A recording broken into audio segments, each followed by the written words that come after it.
భారీ వర్షాలు, వరదలతో ఆఫ్ఘనిస్తాన్లో మరణించిన వారి సంఖ్య 315కి పెరిగిందని అధికార వర్గాలు తెలిపాయి. మరో 1600 మంది గాయాల పాలయ్యారని వెల్లడించాయి. దీంతో ఎమర్జెన్సీ ప్రకటించినట్లు పేర్కొన్నాయి. భారీ వర్షాలు, వరదల కారణంగా వేలాది మంది ప్రజలు గల్లంతయ్యారని చెప్పాయి. దేశంలోని వివిధ ప్రావిన్సుల్లోని గ్రామాలు, వ్యవసాయ భూముల్లోకి భారీగా మట్టి వచ్చి చేరిందని అధికార వర్గాలు వివరించాయి. అలాగే ఈ వరదల ధాటికి ఆరోగ్య రంగానికి చెందిన మౌలిక సదుపాయాలన్నీ పూర్తిగా నాశనమయ్యాయని పేర్కొన్నాయి.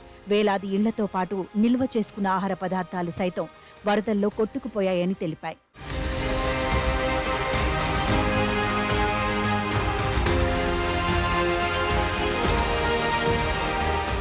మరోవైపు ఈ వరదల కారణంగా బగ్లాన్ ప్రావిన్స్ కు తీవ్ర నష్టం కలిగిందన్నాయి. ఈ ఒక్క ప్రావిన్స్ లోని 300 మంది మరణించారని, వేలాది ఇళ్లు దెబ్బతిన్నాయని పేర్కొన్నాయి.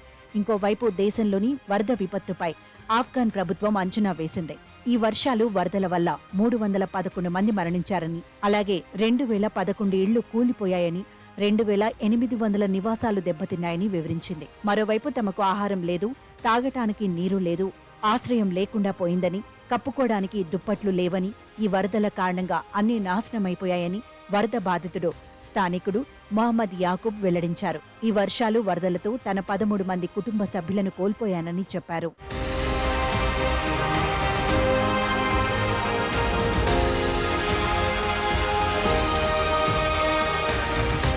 ఇదిలా ఉంటే వరదలపై ఆఫ్ఘాన్ అంతర్గత మంత్రిత్వ శాఖ ప్రతినిధి అబ్దుల్ మతీన్ ఘనీ స్పందించారు. ఈ భారీ వర్షాలు, వరదలకు చాలా మంది ప్రజలు గల్లంతయ్యారన్నారు. ఇక ఆఫ్ఘాన్లో వరద బీభత్సం సృష్టించిందని, ఈ నేపథ్యంలో ఐక్యరాజ్య సమితితో పాటు వివిధ సంస్థలు మానవత్వంతో సహాయ సహకారాలు అందించేందుకు ముందుకు రావాలని తాలిబాన్ ఆర్థిక మంత్రి దీన్ మహ్మద్ హనీఫ్ ఆయా సంస్థలకు విజ్ఞప్తి చేశారు.